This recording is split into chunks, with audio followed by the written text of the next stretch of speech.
My last question for you is who taught you the game? Who was like the person who kind of put you on? Because for me, contrary to popular belief, I would say, and I'm gonna give him his flowers right now, the person who really taught me the game of football was Derek Anderson, my backup. And D.A., man, he was just this easy-loving hippie, you know what I'm saying? You know, but people didn't know that. You know, he was the one that'd come in with his shoes off and just be like, hey, fella, hey, let me tell you, hey, just look at it like this.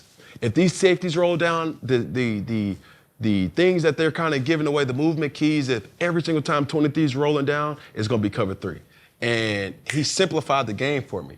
So when I got the MVP in 2015, it was off of Derek Anderson, Joe Webb, you know, guys who was my support cast that kind of taught me how to act, that taught me how to prepare, taught me how, hey, bro, man, your left guard, he kind of out of it right now. Just go give him some words, you know what I'm saying? So now, even last year, you know, being with Sam, I was like, bro, I know what you need. See what I'm saying? Like, there's no contingencies and no hidden motives with how I'm rocking and rolling.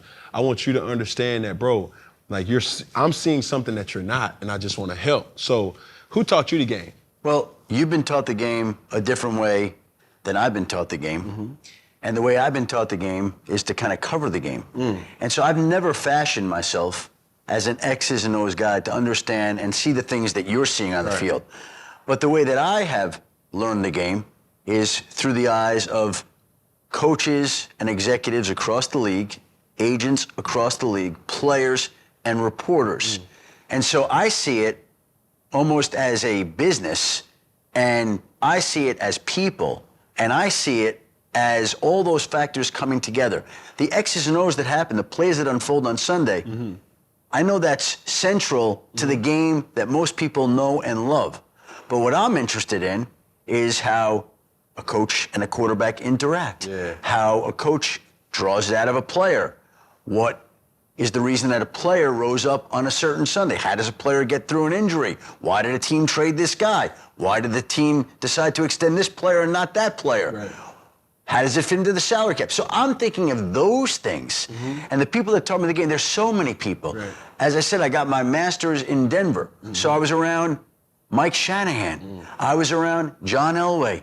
I was around Ed McCaffrey, who had his 4 boys running around in training camp, little boys, who at that point were up to my knees, and now they're much bigger than me. And so there were so many people that I've intersected and crossed paths with.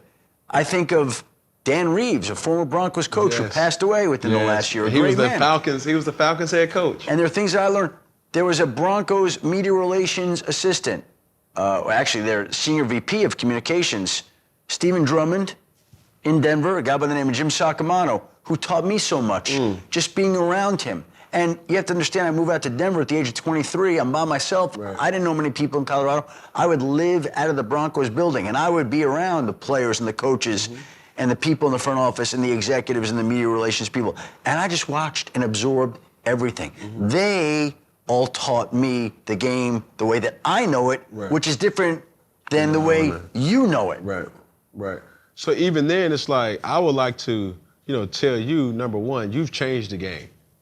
You've changed the game, and my man Woj, the basketball version. My dear friend, I love that game. You know Woj? Right, no, I don't, but I know his work. You know what I'm saying? He's the reporter that kind of the breaking news for the basketball sector. But even then, like, for you to give so much opportunity to the people who, and I always say, there's so many people that respect your work so much. And they would never tell you. But for you to be able to say breaking news from Adam Schefter's, and when you see your Twitter handle with the blue check, you already know you can take it to the bank. And, with that, man, it comes with a lot of responsibility, as you also know.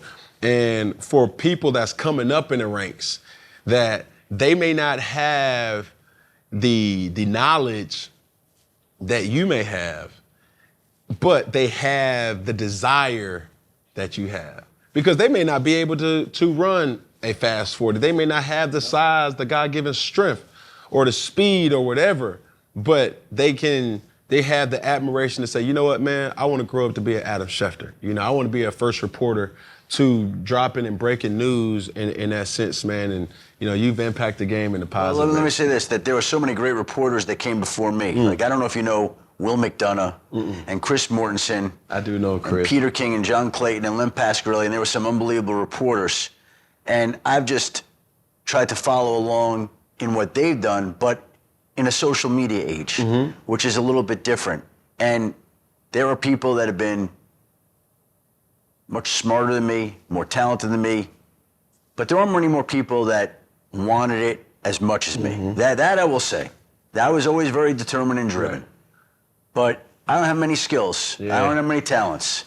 But it's always mattered to me, and it's always been very important to me. It's been important to try to do right by people, to be fair, for them to understand your heart. Correct. Right? Hey, I say this. I have to ask this question. How do you merge relationships? Because you are in the relationship business. You do right by so many different people to protect their identity because multiple sources say, right? Yeah. Take me through, out of respect of protecting the interests of people. I almost think it's become just kind of regular. Like you just talk to people and you're just doing your job and they know. And so I even call the name of my fantasy football team, my fantasy basketball team. It's per sources. Those are the names of my fantasy teams. I just think people don't like to be identified. They don't want to know that they're the ones that are sharing information. And you try not to compromise people. Correct. But at this particular point in time, people know that, you know, we have to get it out. And I think having access to people like you, they get it out in a way that they control the narrative. And it's important. So I don't want people to look at this and be like, well, he's the first one that wants to say it. But it's also people that's saying, you know what, we have to get ahead of this steamboat, you know, before it kind of gets out of hand. And I remember the first time I met you, we was at a hotel. Indianapolis. At the Super Bowl. At the elevator. And yes, I remember that too. Right, you walked out. It was after your rookie year? Yes, yes. You walked out and he was like, hi, Cam, man, it's Adam. And I was like, duh, I know who obviously you are, man. He's like, if you ever need anything, so professional. And I was like, bruh, you know, it was late at night. I was just now leaving the ESPN party. And that's just what that's what the Super Bowl kind of does. It brings so many different people together. And I remember you meeting and he was like, man, I'm gonna give you my information. And anytime you want to use me for anything, I'll protect you in a very discreet way that you know that Did I say that to you? Bro, to those degrees. I can't verbatim, but you made it, and it's other people that came up to me and even got my number in a way that I wouldn't have probably have approved. And, you know, I didn't feel protected. You know what I'm saying? And you're talking to a person, man, I done been through a lot of stuff through the media. Yeah. And at the end of the day, I don't shy away from it. So when you're talking about you got a career in this. But we never had any contact till now. That is true. That is true. So it wasn't very effective, whatever I said. But whatever it was that I said. But I never, because I'm able to control my own narrative with Iconic Saga, my production company, and people who I feel as if you're going to scrutinize me in a story, I do better coming out with it in my own way. I think you see that with the Players Tribune, I Am Athletes, those platforms, and you know, people are able to, you know, kind of get ahead of certain things before and tell their story. And can't forget to mention like Uninterrupted. Like these are platforms that put athletes in the forefront to be able to say what you meant to say and what you wanted to say when you didn't have the opportunity to say, or you didn't say it in your right way. So, yeah. I remember meeting you. I don't remember that, but I do know that I say to people, hey, if you ever want to talk or I can communicate with you or I'm here, you let me know. That's the way I remember it. And like I said, it couldn't have left that much of a mark because you never followed up on it. Well, it is what it is. 13 or 12 years but later. Here we are now. Here we are now, and I appreciate it so.